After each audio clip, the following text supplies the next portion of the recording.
Hello students, good morning. Class 4 science में आज हम लोग 12 लेसन पढ़ेंगे। आवर इन्वायरमेंट की पॉइंट पे ध्यान देंगे। Our environment, keeping environment clean and green, pollution of air, water and soil, इन सभी के बारे में आज हम लोग जानकारी करना है। तो इसमें आप पढ़ेंगे look around,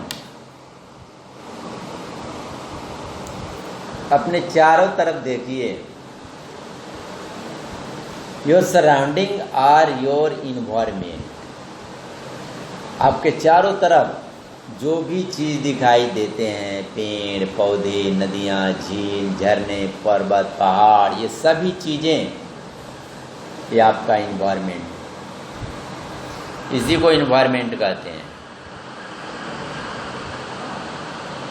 it is made up of both living and non living things. ये आपका इन्वायरमेंट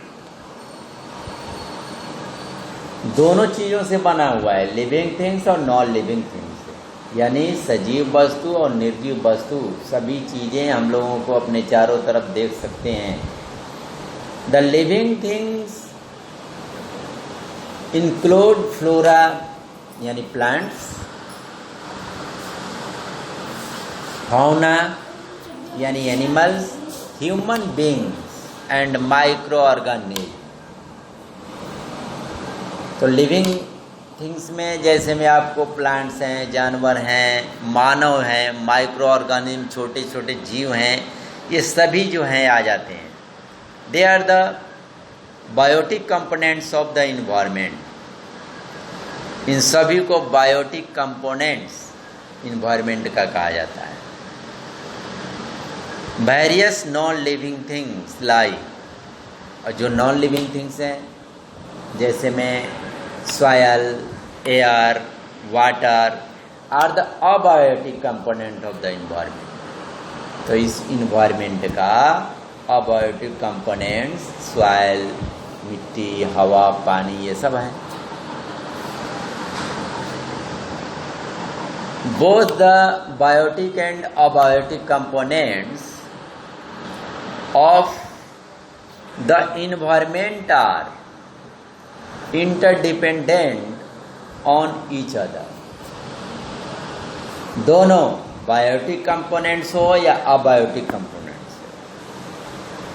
इस वातावरण में, इन्वायरमेंट में, ये सभी जो हैं एक दूसरे के ऊपर निर्भर करते हैं। These living and non-living things are our natural resources। Living things, non living thing, ये सभी हमारे नेचुरल रिसोर्स हैं, प्राकृतिक की देन है, स्रोत हैं। All the needs of living things are fulfilled by the environment. ये सभी सजीव वस्तुएं जितनी हैं, सभी की ज़रूरत है, इस इन्वायरमेंट के द्वारा सभी की आवश्यकताएं होती हैं। तो इनको पर्याप्त करना हमारे इन्वायरमेंट का काम होता है। Of all the living organism, human beings are responsible for spoiling and exploiting the environment to fulfill their selfish needs। हमारे सभी जितने भी लिविंग ऑर्गेनिज्म हैं, मानव हैं, शुरू से ही उनकी जिम्मेवारी बन जाती है रहने की, एक दूसरे के ऊपर डिपेंड होने की, आवश्यकता की पूर्ति होने की, उनकी सभी आवश्यकताएं की जरूरत पड़ती है। The changes which are unfavourable to the environment are called environment pollution. जो कि अनफेवरेबल बदलाव हमारे इन्वायरमेंट में, जिस तरह से हवाएं प्रदूषित हो जाती हैं, पानी प्रदूषित हो जाता है, तो उसी तरह से हमारा इन्वायरमेंट जो है अनफेवरेबल हो जाता है तो उसे हम लोग इन्वायरमेंट पोल्यूशन कहते हैं। It is the contamination and unfavourable alternation of the environment caused by human activity. ये पोल्यूशन जो है अनफेवरेबल अल्टरनेशन के कारण जो इन्वायरमेंट हमारी ह्यूमन एक्टिविटी मानव क्रियाकलापों के द्वारा इस तरह की पोल्यूशन हो सकते हैं।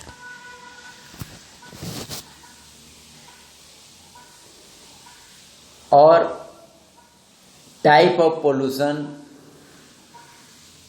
पोल्यूशन के प्रकार, तो pollution air pollution, water pollution, soil pollution, noise pollution, ये सभी पोल्यूशन है। तो इन सभी के बारे में सबसे पहले हम लोग पढ़ेंगे एयर पोल्यूशन के बारे में। एयर पोल्यूशन क्या है, कैसे होता है? It can be defined as the addition of undesirable and harmful thing into the air, thus making it unfit for human use। तो एयर पोल्यूशन, इसमें अनडिजायरेबल, जिसको कि हम लोग चाहते नहीं हैं, वो चीज़ें, हानिकारक वस्तुएं जो कि हवाओं में मिक्स होते हैं, वे जो हैं मानव जीव के लिए अनफिट हो जाते हैं, यानी प्रदूषित हो जाते हैं, वो योग्य नहीं होते हैं। तो कॉमन पोल्यूटेंट हैं एयर पोल्यूशन के। Substances which cause pollution are called pollutants. जैसे आप देखेंगे हवा प्रदूषित किन कारणों से होता है, तो smoke from the factory and automobiles, जो फैक्ट्रियों के धुएं होते हैं या गाड़ियों के धुएं होते हैं, उनसे हमारा एयर पोल्यूशन होता है। ब्रस्टिंग क्रैकर्स, पटाखे छोड़ना, ये भी हवा को प्रदूषित करते हैं। सीमेंट, डस्ट और अदर बिल्डिंग मटेरियल्स, सीमेंट के डस्ट हुए, सीमेंट हुआ, डस्ट हुआ, बिल्डिंग मटेरियल हुए, ये सब भी हवा को प्रदूषित कर देते हैं। मेटालिक पाउडर फ्रॉम माइंस, खदानों से जो डस्ट टाइप के, पाउडर टाइप के जो निकलते हैं मेटालिक, वे भी हवा को प्रदूषित करते हैं। बर्निंग ऑफ गार्बेज, अगर आप कूड़े कचरे को जलाते हैं, उससे भी हवा प्रदूषित हो जाता है। तो इस तरह से हमारा एयर पोल्यूशन होता है। और उनसे क्या होता है, एयर पोल्यूशन अगर हो जाता है तो लोगों को अनेक बीमारियों का सामना करना पड़ जाता है। तो उससे होने वाले हार्मफुल इफेक्ट हैं, जैसे पोल्यूटेड एयर का ये ब्रीथिंग प्रॉब्लम्स, हवा प्रदूषित होने से सांस लेने का समस्या जो है बढ़ जाती है। उसमें आपको कफ हुआ, अस्थमा हुआ, ट्यूबरक्लोसिस हुआ, इरिटेशन हुआ एंड अदर हेल्थ इश्यूज, ये सब बीमारियां होने के एयर पोल्यूशन से होने के कारण है।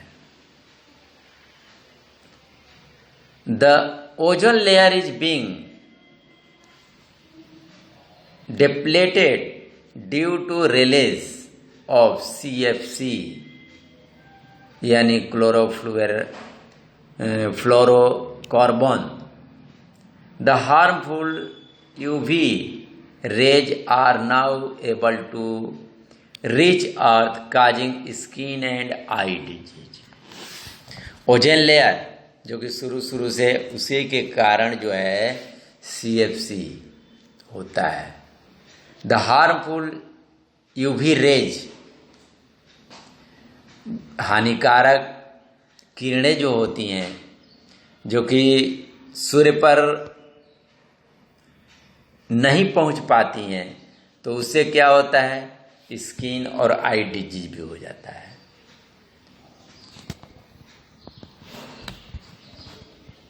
The level of carbon dioxide gas is rising in the atmosphere which has gradually increased the temperature of earth and its caused global warming। जैसे हमारा कार्बन डाइऑक्साइड लेवल जो गैसेज हैं उनकी अगर मात्रा बढ़ जाती है एटमॉस्फेयर में, तो मुख्यतः बढ़ने के कारण टेम्परेचर, हमारे पृथ्वी का टेम्परेचर जो है ऑफ अर्थ एंड टेम्परेचर बढ़ जाता है। तो बढ़ने के कारण ग्लोबल वार्मिंग होता है, उसी को हम लोग ग्लोबल वार्मिंग कहते हैं।